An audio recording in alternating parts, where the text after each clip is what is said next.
Bienvenido una vez más a este espacio que se conoce como Bitácora, un espacio de Focus, el canal creado para abogados y estudiantes de Derecho. Y el día de hoy me acompaña la abogada Juanita Alejandra Jaramillo, abogada colombiana, javeriana, que nos va a contar sobre su experiencia trabajando en el sector público, estudiando en el exterior y desarrollando una parte muy fundamental del ejercicio del derecho, que es la investigación jurídica. Así que vamos a darle la bienvenida a Juanita después de este intro.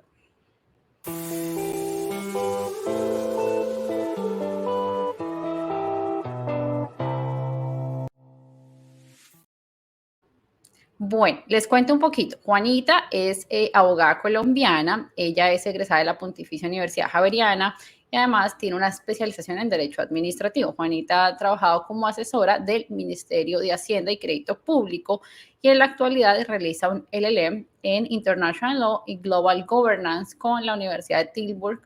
Y bueno, le vamos a dar la bienvenida a Juanita. Juanita, bienvenida y gracias por estar aquí con nosotros. Hola Gis, gracias por invitarme. Sí, pues como tú lo has dicho, soy abogada javeriana, estudiamos juntas. Tengo más o menos 8 años de experiencia laboral, de los cuales 6 han sido trabajando como asesora de la Oficina Asesora Jurídica del Despacho del Ministro de Hacienda. También he trabajado, pues antes de eso trabajé con algunas firmas y trabajé también con el gobierno en la parte de vigilancia de alimentos y medicamentos. Sí, tengo una especialización en Derecho Administrativo y actualmente estoy haciendo una maestría en Países Bajos, en la Universidad de Tilburg, enfocada a asuntos de Derecho Internacional y Gobernanza Global, específicamente con una especialización o un enfoque en derechos humanos y litigación estratégica en esos temas, y ambiental y relaciones internacionales. Que incluyen otros actores, digamos, no solo los estados, sino, por ejemplo, las corporaciones y su papel, digamos, en creando geografías transnacionales y también siendo pues, activos o ser un actor que produce normas, que tiene poder, etcétera. Bueno, pues Juanita, muchas gracias que nos vengas aquí a compartir esta experiencia.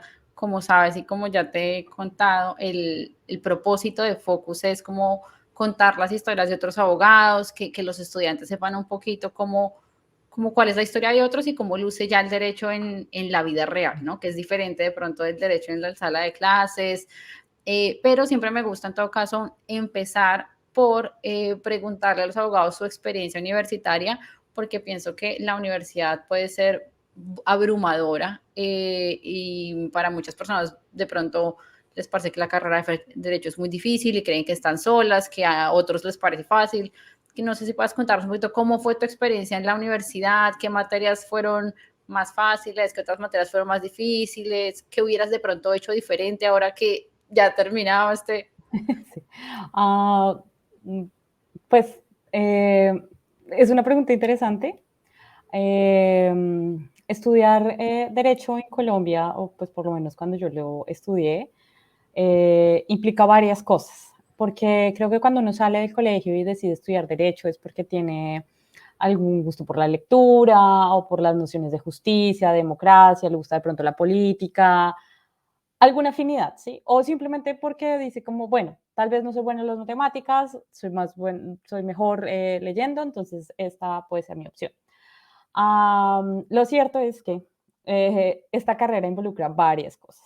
Y, por ejemplo, una de ellas es la capacidad de investigar y tener un análisis crítico, porque no solo involucra leer y leer y leer, sino tratar de entender e encontrar como los gaps, los vacíos en la ley, ser crítico. Y para mí eso fue particularmente un reto en la carrera, eh, porque primero pues llegamos, nos hablan como de muchísima historia, derecho romano, pero por otro lado nos empiezan a hablar de derecho civil y por otro lado nos empiezan a hablar de derecho ambiental y por otro, o sea, de muchas cosas, ¿sí? Y uno piensa, digamos, que el derecho es el derecho que uno ve como en las series de los abogados bien vestidos, pero Claro. eso es un poco alejado de la realidad.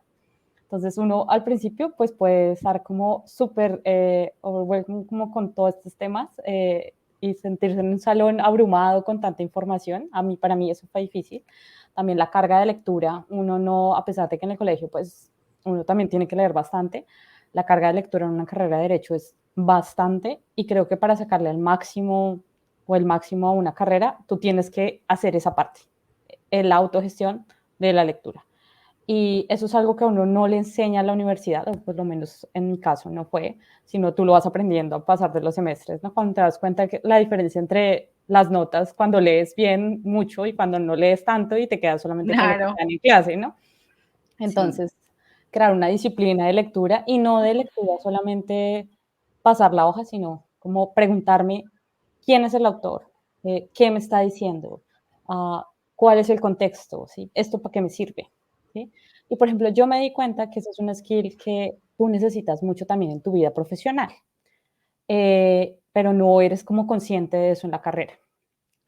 Hay algunas clases de investigación sociojurídica y demás, pero creo que el enfoque que también se le ha dado en la universidad, como que uno piensa que el core es como el derecho en sí, pero las clases de investigación jurídica o de filosofía jurídica uno las piensa como electivas, pero eso está bien alejado de la realidad porque realmente eso es lo que te permite crear verdaderos skills como abogado, porque cualquiera uno claro que sí. de nosotros, o uno no, pues digamos que cuando está uno estudiando derecho, uno piensa, lo importante es memorizar el código, que me van a hacer un examen oral, entonces tengo que saber en qué artículo de la Constitución dice cuántas comisiones del Congreso hay que hace cada comisión, ¿sí? Por ejemplo, Sí, en mi caso yo me exacto. acuerdo mucho, o que decía el libro, pero uno no piensa que cuando uno sale a trabajar, lo que le van a preguntar a uno es, oiga, tengo este problema o este caso o necesito hacer esta ley y yo necesito que usted, así no sepa de este derecho, no sea su expertise, sea capaz de leer, analizar, encontrar el gap y proveerme una solución Exacto. lógica, con un buen argumento que me permita a mí aplicar ese lenguaje. Eso es importante, creo que ese es mi punto, y creo que la carrera de Derecho es una carrera que está súper relacionada con entender el lenguaje. De hecho, yo en mi carrera estudié como doble programa literatura, por esa Ok, razón, porque creo que el lenguaje es un derecho especializado, pero al final es lenguaje. Y entender que el derecho es como literal letra para interpretar, que nos regula la vida, sí, pero es letra al final de cuentas. Y la sí. labor del abogado es llenar de contenido esa letra. Claro que sí. Yo, por ejemplo, lo que puedo aportar es desde mi punto de vista de como ejerciendo el derecho migratorio, que aquí, por ejemplo, terminé de entender toda esa influencia de la política en el derecho, especialmente en inmigración, en cómo las cosas pueden cambiar dependiendo de la visión del Congreso, pero cómo realmente cambias la visión del Congreso es estudiando historia, es entendiendo el contexto, quiénes son esas personas que están en el Congreso, por qué creen en algo o no creen en algo. Entonces, comparto muchísimo tu opinión. Te hago una pregunta adicional. ¿Cómo fue esa experiencia haciendo, digamos, como dos carreras como al tiempo? ¿Cómo tú manejabas tu tiempo, por ejemplo, que es uno de los retos que enfrentan los estudiantes? Sí, bueno, pues cuando yo inicié, debo decir un poco como para dar ese contexto, y es que a mí la carrera de Derecho a la mitad me empezó a frustrar un poco, porque yo tenía como muchos ideales de justicia, reparación, todo este cuento. Pero yo me empecé a ver un poquito encerrada en la carrera de Derecho por la forma en que nos enseñan, es muy magistral y demás. Y por cosas de la vida me entero que la Javeriana tiene un programa, bueno, no sé si lo tengan, pero si las personas que nos están escuchando estudian la Javeriana, pregunten, cuando la Javeriana te da la opción de que si estás pagando una carrera completa, puedes hacer otra totalmente gratis, Ok, lo cual es algo muy bueno. Yo siempre amaba leer, entonces pues me apliqué para literatura, fue aceptada. El cuento es que es mucho, fue mucho, porque evidentemente todo lo que tenía que leer en derecho y todo lo que tenía que leer en literatura, me acuerdo que un semestre que fue bastante complejo porque tenía una clase que se llamaba clásicas en literatura. Esto es leer todas las obras clásicas que pueden venir siendo como un librazo, ladrillo grande. Wow. Entonces, digamos, para mí, yo tuve que sacrificar varias cosas y a poner como en una balanza, ¿qué quiero en este momento de mi vida?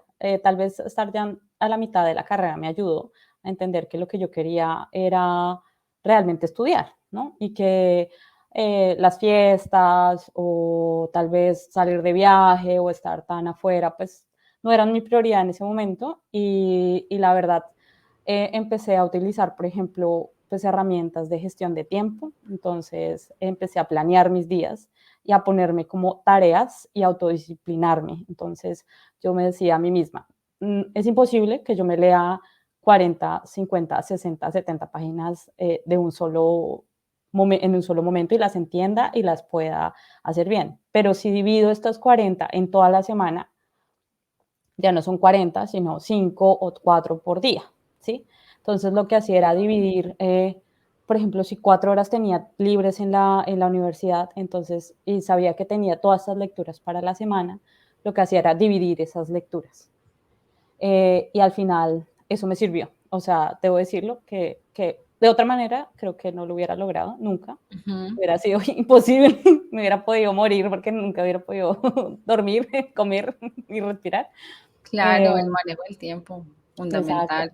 Ujú, Y, por ejemplo, ese es un skill que yo creo que como estudiante, cuando uno está en la universidad, tiene que desarrollar, ujú, porque eso también es importante en el trabajo, que tú lo puedes decir también. claro. Bueno, y tú terminas, entonces sacamos adelante la carrera de Derecho, sacamos adelante literatura. ¿Terminaste, cuando tú terminaste, tenías ya una oferta de trabajo o no tenías trabajo? ¿Y qué pensaste? Como, bueno, soy abogada y ahora, ¿cuál es el siguiente paso? Bueno, ahí también, digamos, un tip fue, yo era muy consciente que yo soy la primera abogada de mi familia. Entonces, yo no tenía como nadie que me dijera como, ay, de pronto esta opción, o así se busca trabajo en derecho. Mm, O sea, yo no sabía nada.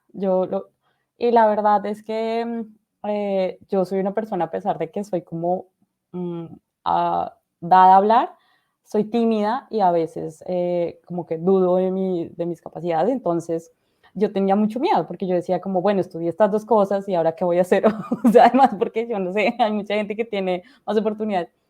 Em, pero yo lo que digo es siempre es bueno preguntar.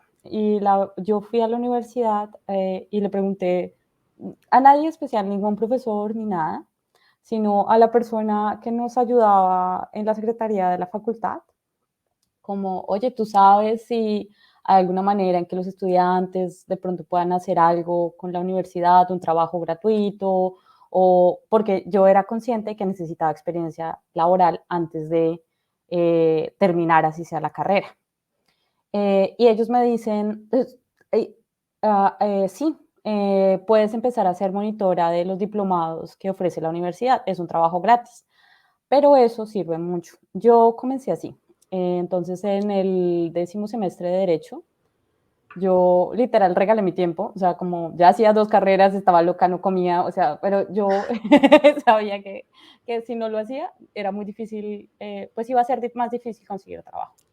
Okay. Entonces, utilicé la universidad un poco, la herramienta que me dio, y empecé a ser la monitora de esos diplomados. Eso a mí me funcionó porque, uno, desarrollé una capacidad para dejar el miedo de alzar el teléfono y ofrecerle cosas a la gente y presentarme, decir yo soy tal persona. Y también me ayudó a conocer abogados que ya estaban trabajando. Qué bueno. Gracias a uno de los diplomados que hice, de hecho, una de las personas que estaba haciendo el diplomado al final me dice, ven, tú vas a terminar tu carrera este semestre. Yo le dije, sí, ya termino y no tengo ni idea qué voy a hacer, tengo que conseguir una judicatura, algo, porque no tengo nadie. Me dice, ¿por qué no empiezas a trabajar conmigo? Yo ya tenía algo de experiencia con algunos profesores, eso también es importante, ¿no? Hay que perder el miedo un poco, y hay que ir donde los profesores y a veces preguntarles, ¿usted necesita a alguien que le ayude a investigar? ¿Usted necesita a alguien que le ayude a patinar los procesos? En esa época, cuando yo estaba en la universidad, la tecnología no estaba tan avanzada, entonces le tocaba a uno ir a buscar a patinar. Claro. Entonces, entonces Y gracias a eso, por ejemplo, me acuerdo que 2, 3 meses estuve trabajando con un profesor de la universidad, trabajándole en la firma, en derecho laboral. O sea, yo no sabía mucho, pero bueno, él me enseñó, me dio la oportunidad, eso me ayudó. Qué bueno. Y al final en el diplomado, la persona como quedó, la verdad, con mi performance, creo que le gustó y me dijo, ven, pásame tu hoja de vida, yo quisiera tenerla por si se da alguna oferta laboral. Y sí, al final terminé mi carrera en diciembre del 2013 y en febrero del año 2014 empecé a trabajar en el INVIMA, en el Instituto Nacional de Medicamentos y Alimentos del país, de Colombia. Obviamente no sabía nada, estaba todo como... Y yo era muy consciente, yo le decía, pues gracias. Qué bueno Eso, que tú tomaste ese riesgo, que empezaste como pues a tomar esa experiencia y también qué bueno que pues empezaste en cierto modo pronto, ¿no? Ni siquiera te has graduado cuando empezaste a buscar esas respuestas, creo que eso es súper importante y no como esperarse a graduarse para empezar a buscar respuestas, es súper importante. Y entonces, bueno, digamos que ya haciendo como ese camino, ¿qué crees que se necesita para trabajar en entidades públicas o en este, digamos, contexto que no es el contexto de la firma de abogados, no es el contexto en el que estás con el partner y el senior y los paralegales? ¿Qué piensas que fueron las fortalezas, que se puede mejorar, que podría tener en cuenta alguien que va a trabajar pronto en alguna entidad, digamos, que está en el sector público? pues lo primero que hay que decir es que hay diferencias grandes entre el trabajo que uno puede realizar en una firma y el que uno realiza como servidor público. Porque digamos que en un principio, mm, cuando tú eres servidor público, tú eres como parte de grandes entidades y no tienes tanta como relevancia tu cara, como en lo que tendrías en una firma. En una firma normalmente estás, lo que acabas de decir, mucho más cerca con un señor y digamos que tienes más probabilidad como de resaltar. Entonces, creo que si tú decides ser servidor público, tienes que tener vocación de servicio. Eso es importante, ¿sí? Porque ser servidor público y ser abogado servidor público implica que a veces vas a tener que hacer cosas que no son legales, o sea, relacionadas con derecho, sino más administrativas, ¿sí? Entonces, llenar una forma, Mm, eh, sí. a veces tomar apuntes en una reunión, ¿sí? Cosas que tú dices como, Dios, pero me tiré 5 años, hice 2 carreras, hice una especialización que estoy haciendo, ¿sí? Pero esas cosas pasan, Claro. entonces, y eso involucra ser servidor público. Ahora, ¿qué es importante para, yo creo que te contraten o que te den la oportunidad? Que vean precisamente esa disposición en ti, Ujú. de poder adaptarte a las situaciones, de poder no tener tanto ego y poder trabajar en equipo. Trabajar en una entidad pública y trabajar en un gobierno implica trabajar en equipo. Em, También me parece importante, pues yo creo que cada vez más, en Colombia, por lo menos el servicio público, a veces la gente, o bueno, cuando tú dices, no, es que yo quiero ser servidor pública, y más cuando uno proviene de una universidad como la nuestra, la gente puede decir, pero uy, esto a veces la gente no es tan buena técnicamente, no se aplica tan bien el derecho, ¿sí? Eso pasa, la gente piensa como el trabajo es de 8 a 5, no hay nada más alejado de la realidad.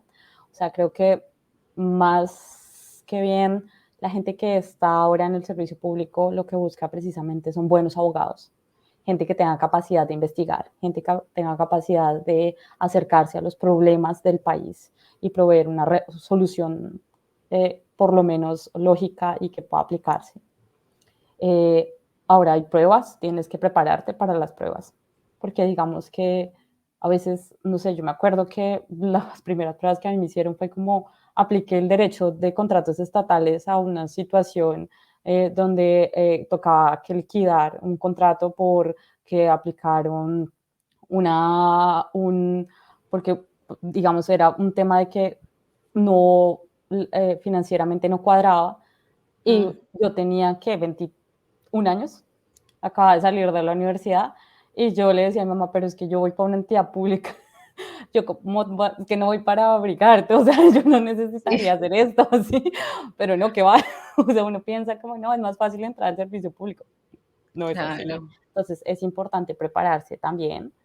Em, de hecho, pues, por ejemplo, donde yo trabajo, a veces te pueden pedir hacer una intervención ante la Corte Constitucional, porque digamos un trabajo de un servidor público puede incluir eso, hacer un trabajo ante la Claro, Corte, una intervención de la Corte Constitucional, o hacerle un comentario a un proyecto de ley que alguna vez va a ser ley de la República, y tiene que ser un comentario jurídico y técnicamente bien hecho, ¿sí?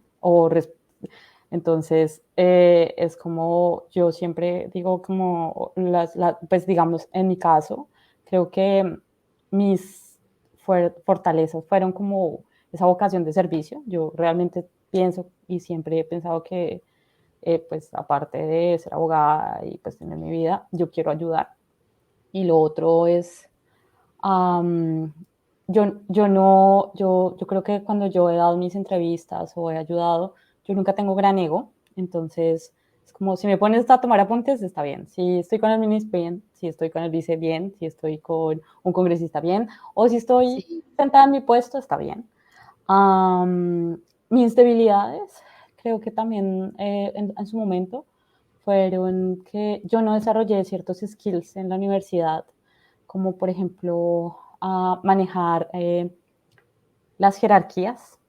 ok. Entonces, a mí me costaba, digamos, recibir órdenes de alguien que estuviera muy arriba de mí, o, por ejemplo, recibir un feedback que de pronto no era el mejor, como tienes que mejorar en esto y esto y eso. Eso es algo a lo que uno no está acostumbrado. Y en mi caso no estaba muy acostumbrada porque en la universidad yo tuve muy buenas notas y de hecho tuve un scholarship para hacer la carrera.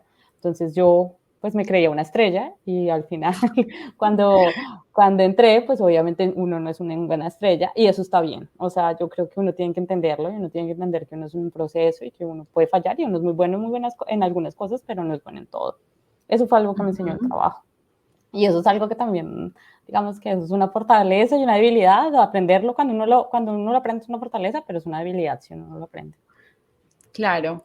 Y ahora estás en Países Bajos, estás Uh -huh. estudiando, em, muy difícil el proceso de aplicar y el proceso de pronto de adecuarte a otro país, otra realidad. Supongo que todo es en inglés, en temas de clases y eso.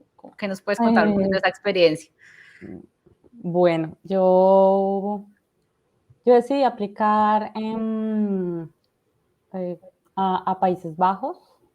Eh, el proceso, bueno, si uno decide maestría en el exterior, eh, es muy importante, son como diferentes etapas. La primera etapa es que uno tiene que ser realista de acuerdo a sus capacidades y una de las capacidades más importantes es el inglés o el tener el manejo del segundo idioma donde vas a hacer tu maestría. Esto lo quiero decir porque está bien que tengas un inglés medio o que incluso no sepas inglés. Si tu sueño es hacer una maestría en algún lugar en el exterior, todos podemos aprender, ¿sí? Y lo puedes hacer con tiempo, siempre y cuando seas disciplinado y lo hagas. En mi caso, yo debo decir que hace 3 años, 4 años, tenía un inglés normal, o sea, bien, pero evidentemente no era un inglés académico que me pudiera permitir venir a la universidad. O sea, Ujú. podías trabajar, pero no podía, porque digamos, no es lo mismo escribir un ensayo o para una revista académica en inglés que trabajar y hablar en inglés o ir de paseo y hablar, o sea, es diferente. Yo fui muy consciente de eso, entonces yo incluso hice un curso en inglés académico antes de venir a la universidad, en la Universidad de Alabama, en Estados Unidos. Estuve estudiando, seguí, me metí en este mundo de cabeza y dije como, o lo hago, lo hago. Eso fue el primer step. Y esto fue pensé hace, antes de la pandemia, hace mucho tiempo, porque este era mi sueño. Y creo que uno sí tiene que ser sincero. Entonces mi recomendación es como, siéntese y haga una lista, divida su cuaderno en dos. ¿Qué tengo y qué me falta para hacer una maestría en el exterior? ¿Sí? Y sus sueños de hacerla, pues entonces enfóquese en lo que no tiene para tenerlo. Cuando uno ya tiene el idioma y cuando uno ya pasó el TOEFL o el IELTS, lo que quiera uno hacer, el siguiente paso es revisar la universidad, ¿sí? Para la universidad hay varios criterios. Uno de ellos también depende, o creo que un factor importante, creo que el tema se puede dividir en dos clases de personas. Aquellas que quieren sí o sí ir a una universidad top sin importar el costo financiero que eso suceda, porque digamos se proyectan de pronto viviendo en otro país o, o es su sueño, cosa que está bien.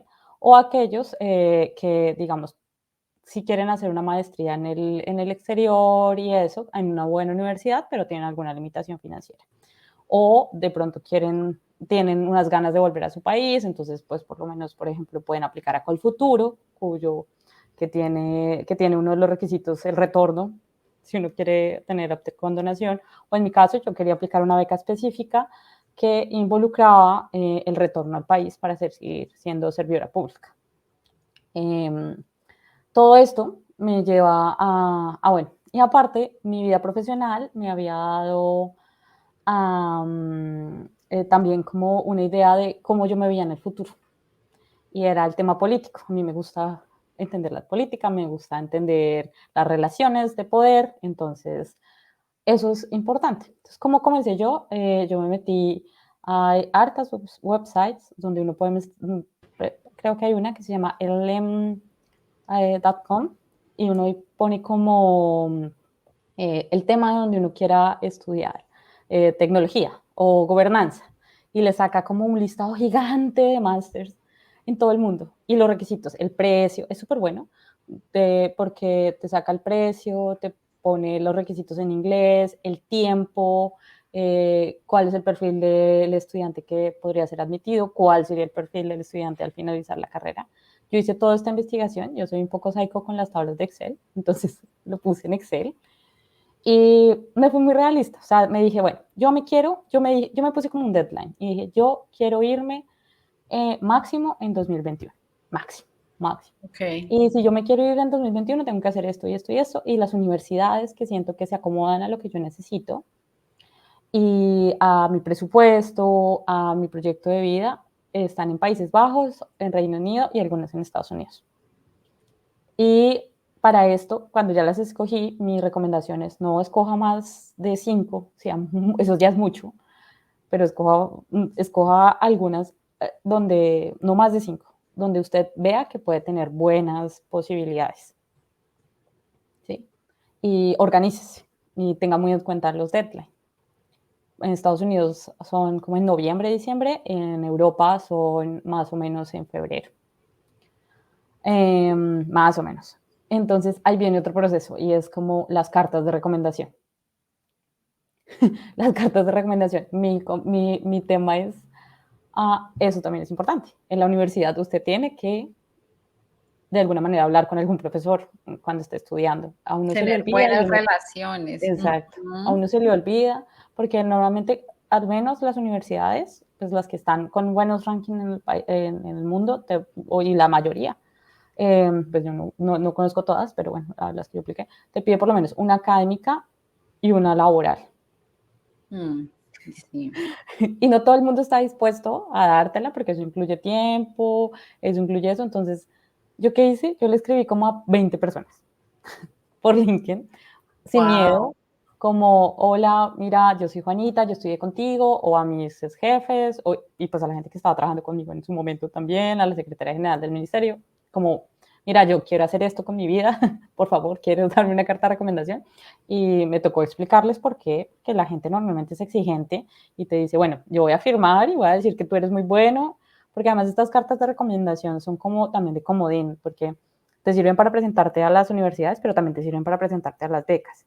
Y esto implica que la persona necesita poder hacer una carta que sea como que tú puedas modular para aplicar a todas estas cosas. Y esa persona solamente normalmente tiene una hora de su tiempo, si a mucho, para atenderte. Entonces tú tienes que pensar en eso, como la estrategia. ¿Cómo voy a abordar a la persona con la que quiero mi carta de recomendación? Y el otro cuento es mi ensayo. Normalmente uno tiene que aplicar con un ensayo. Obviamente un ensayo con un inglés perfecto, eso es lo primero, uno tiene que ser consciente de eso. Y un ensayo que es el que te va a abrir la puerta a obtener becas, eso es súper importante. Un ensayo que te va a abrir la beca, te va a abrir la oportunidad de estar en la universidad que quieres, y es un ensayo que también eh, te va a servir como de guía de por qué estás haciendo eso y como para dónde vas. A mí me sirvió por ejemplo, yo me gané una beca para estar acá, la universidad me dio otra beca gracias al ensayo, entonces esas cosas sirven y eso toma tiempo. Felicitaciones.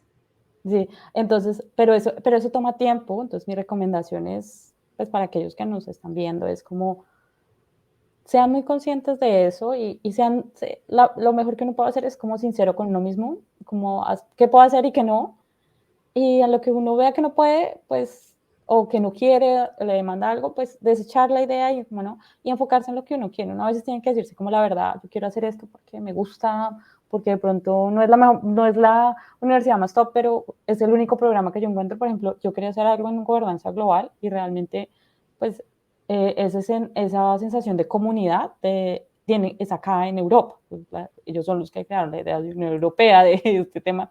Pues, entonces, yo, a pesar de que había unas universidades en Estados Unidos que me llamaban mucho la atención, yo después dije, bueno, tal vez eso es algo que a mí me pesa más, yo necesito como entender cómo podría, por ejemplo, aplicarse una idea de aquí en Latinoamérica, ¿sí?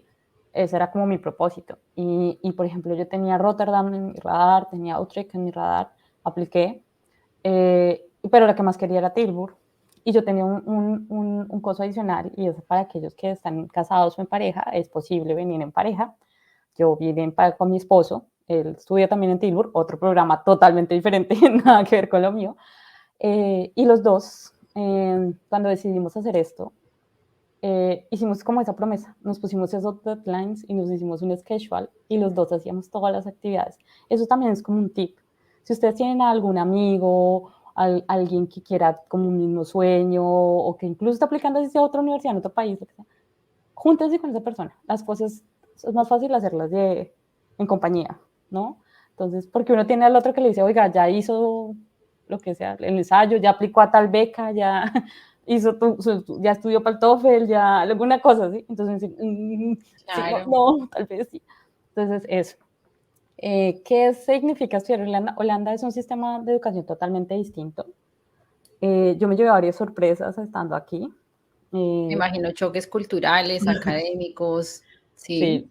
lo primero es que comencemos. Holanda, Países Bajos no es Holanda. O sea, Ok. Holanda solamente es una parte de Países Bajos, pero igual, ni siquiera uno ni lo sabe. Entonces uno llega aquí y le dicen a uno, no, que por favor nunca diga Holanda porque se ponen bravos. Entonces diga Países Bajos. Entonces, como cambia el chip, nada más cuando uno se aterriza, cuando no aterriza. Yo sé que es algo tonto, pero igual uno como que no lo piensa. O sea, como que bueno. Eh, Hay cosas, el sistema de Países Bajos es bien rígido, como no solo en el tema de educación, sino en la vida en general. Países Bajos te da muchas posibilidades, si eres estudiante, de ayudas, por ejemplo, para viviendas, si no te alcanza el dinero para pagar tu renta, hay allowance, tú puedes aplicar y ellos te los van a dar porque ellos creen en ti como estudiante. Pero, por ejemplo, para el tema de salud, tienes que estar muy, muy, muy consciente con los seguros internacionales de salud. Aquí es mejor tener el seguro de Países Bajos que un seguro internacional, porque con el seguro internacional tienes que pagar tú primero y después te devuelven el dinero. Eso implica que tienes que tener pues, capacidad económica si quieres tener un seguro de salud internacional. Es preferible tener seguro holandés, pero para eso tienes que tener primero un lugar donde vivir. Y eso es como un consejo general. Si alguien quiere venir a Países Bajos, aparte de aplicar a la universidad, tienes que, y eso no solamente lo digo yo, lo dicen las universidades cuando te aceptan, te dicen como, sí, te hemos aceptado, bueno, el siguiente paso es, por favor, busca una vivienda. Esto pasa porque Países Bajos tiene un Países Bajos, la mitad de la gente que vive es estudiante. pero Ok, no hay suficiente casas o habitaciones para los estudiantes. wow, Entonces, no sabía. han habido casos de gente que llega aquí creyendo que no, yo llego y consigo algo. No, hay gente que ha tenido que venir y devolverse para su país y dar de baja el máster porque la Oh, universidad no se hace responsable de que no encuentres ¿dónde el, vivir? la vivienda. Ujú. Entonces, es algo que si tú fuiste aceptado en febrero o en marzo, tú tienes desde ese momento que iniciar a buscar vivienda en Países Bajos. ¿Y Hay fue muy gente, por ejemplo, difícil conseguir esa vivienda? si lo haces con tiempo, no. Si lo haces con 2 meses de anticipación, va a ser Grave. muy caro y va a ser muy Ujú. difícil. ¿Mm? Ok. Entonces, eso es un tip y no es solamente para los colombianos, o sea, es para toda la gente en el mundo. Yo tengo compañeros. eh, Eso es lo otro. Países Bajos es un ambiente absolutamente internacional. Yo tengo compañeros de África, de Asia, de Estados Unidos, de Europa, de Australia, Nueva Zelanda, rusos, o sea, lo que sea. Todos somos en el salón una mezcla de gente con un montón de backgrounds distintos. Entonces, y todo el mundo tiene el mismo problema con la vivienda. Incluso los propios, la propia gente que es de Países Bajos tiene ese problema. O sea, es que en verdad no estoy bromeando. Al planear. No hay vivienda. O sea, hay Wow. muchas bicicletas, pero no hay vivienda. Hay muchas bicicletas, sí, sí he escuchado eso. Eso, no, eso es lo otro. Necesitas una bicicleta en Países Bajos, o si no, no va a ser posible movilizarte nunca, nunca. Y es muy importante hacer todos los pasos que te hace la universidad, te dice la universidad al principio, por ejemplo, como normalizar tu situación de residencia en el país, porque la vivienda es el paso principal para obtener eso. Si tú no tienes vivienda, Ok. Países Bajos no te da el permiso de residencia estudiantil. Y sin eso no puedes ni siquiera abrir una cuenta bancaria. O sea, básicamente mueres, no puedes hacer nada. Ni número de celular puedes tener, o sea, porque nadie te da la SIM card. Oh, wow. Entonces, es muy importante hacer la vivienda. O sea, normalización de la situación migratoria, lo que tú dices es cierto. Además, porque obtener también ese permiso de residencia te da como un término de 1 año, si no estoy mal, después de acabar tus estudios para encontrar empleo en la Unión Europea. Oh, qué Es súper chévere. bueno, o Puedes sea, es muy trabajar. bueno. Y puedes Sí. trabajar, las universidades están como súper conscientes de eso, entonces como que le promueven a los estudiantes busquen internships, o sea, está incluso dentro de los créditos de los másters, o sea, es Me súper parece bueno. súper bien, porque aquí en los Estados Unidos siempre es como con esa preocupación de los estudiantes no pueden trabajar. Después crearon el OPT, por supuesto, pero en principio es como deberían, pues, así sea poco, permitirles trabajar, ¿no? Sí, no, incluso acá puedes trabajar 7 o 10 horas semanales, eso es. Ah, Y una hay mucha buena gente que lo cantidad. hace, sí, es una buena cantidad. ¿Y tú estás trabajando en este momento? Yo trabajo con una revista de la universidad. Ok, Yo soy editora senior de la revista, eso implica que escribo artículos y los reviso también para hacer que sean qué bueno. publicados en la universidad, sí. Obviamente implica tiempo y ahí va mi segundo punto y es estudiar en Países Bajos te manda bastante tiempo. El sistema es bastante diferente al latinoamericano, entonces a nosotros nos dan clases magistrales, aquí no. Acá la carga de lecturas, uff, puedo decir como 1000 veces más. En verdad es muchísimo. Y es más de autoaprender. Y es muy de ser crítico. Claro. Ser crítico, te piden eso, las clases son, estas son las lecturas, usted venga a clase y debatimos las lecturas. No, además, pues Ah, con todo ese apoyo, pues lo mínimo que se pide es como ese compromiso académico y con ese aprendizaje. Claro. sí. Y los exámenes son de poco tiempo, 3 horas, 4 horas, bastantes preguntas y el nivel de exigencia es alto. Pero, por ejemplo, pues la gente de acá de Países Bajos tiene algo muy chévere que es el RECIT, que es como poder tomar otra vez el examen en caso de que no te haya ido bien o en caso de que tú Bueno. quieras mejorar tu nota. Creen Oh, qué como en las bueno. segundas oportunidades. Y esto es algo súper normal para la gente de Países Bajos, pero para nosotros, por ejemplo, Gis, eso es como, no, o sea, usted se tiró la materia, pues usted la tiene que volver a ver el otro semestre. Sí, O usted, claro. ¿sí? O si tiene un promedio que está como muy bajito, pues de pronto no, ya no nos gusta tanto, ¿no? Pero entonces, Claro, ellos lo que dicen es como, la gente no todos tienen buenos días, ¿sí? O es hay cierto. estudiantes que son muy buenos participando en clase, pero hay gente que puede estar muy nerviosa al momento del examen y bloquearse. Sí, eso es cierto. Sí, Eso esa me, parte humana del derecho es muy, muy importante y no sabía y me parece algo súper importante. Y las preguntas son como respuesta múltiple, son tipo ensayo. son todos ensayos en inglés. Ok, Todos ensayos en inglés. Son casos que tú tienes ok. que responder, o son, haz un memo para un ONG, Entonces ahí es o pensamiento crítico, nada de memorizar. O sea, nada de realmente memorizar, no es no. un Ellos no tema te de van a memorizar. preguntar cómo, dónde está el artículo, porque de hecho son exámenes, son los exámenes con todo abierto. Ay, Dios mío, a mí me dicen eso y yo digo, el examen es horrible. Eso ya es como una alarma. Ay, bueno, no, pues qué chévere esta conversación, Juanita, de verdad, muchas gracias. Creo que muchas personas se van a beneficiar de escuchar experiencias como la tuya.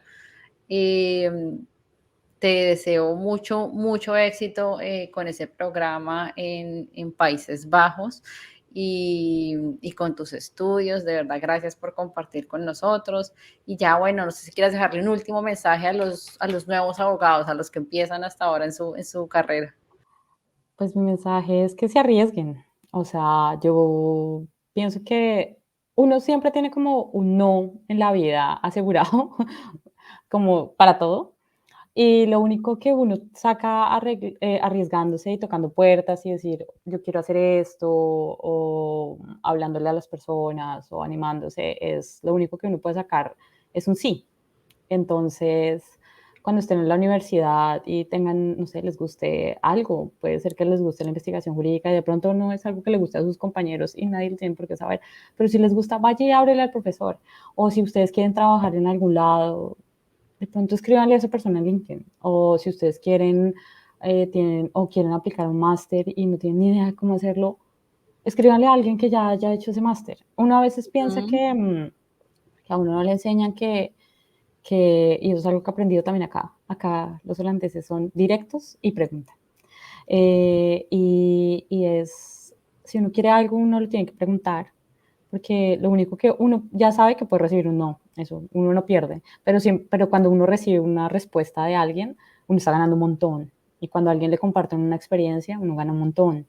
Entonces, claro que sí. y busquen, sean curiosos, hay un montón de becas, que el tema económico no sea como un palo en la rueda para que ustedes no cumplan sus sueños. Hay varias páginas de internet que te pueden financiar. Yo tengo amigos que han estudiado en el exterior con páginas como Project Finance, creo, y son como, por ejemplo, esta es una compañía, ni siquiera es una compañía, es muchos estudiantes del exterior que ponen su dinero para que otra gente, es algo súper comunitario, una idea súper bonita, y es como la gente como yo que ha estudiado y ya finalizó, entonces pone su dinero para que se lo puedan prestar a otras personas en el mundo para que vayan a estudiar y esa persona ya paga y si quiere entonces empieza a contribuir y es como un fondo gigante Qué y hay bueno. gente que utiliza eso, ¿sí? Entonces, Sí. anímense, también nunca es tarde, así usted tenga 30 años, así usted tenga 40 años, si usted dice hoy, oiga, yo quiero hacer un máster y tengo 40 años, yo estudio con gente que tiene a veces 50 años,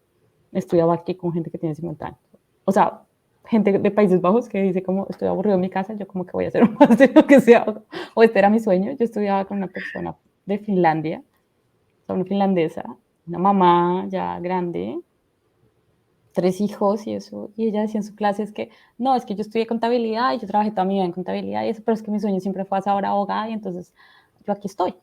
Y era mi compañera, y era una señora ya, señora, que obviamente a mí me daba esta cosa hablarle porque, o sea, como obviamente muy respetuoso, porque uno es menor y uno era como, pero era Claro. una señora súper divertida, que se fue a todos los viajes estudiantiles y uno a un internship, imagínense usted haciendo un internship a los 50 años, pero qué miedo ni que nada, se graduó y se graduó creo que con méritos, o sea, Ay, qué chévere. entonces, Esas son las historias que nos inspiran. entonces Ah, siempre, bueno. anímense chicos a hacer sus sueños, eso es lo que uno puede hacer. Bueno, muchas gracias, Juanita.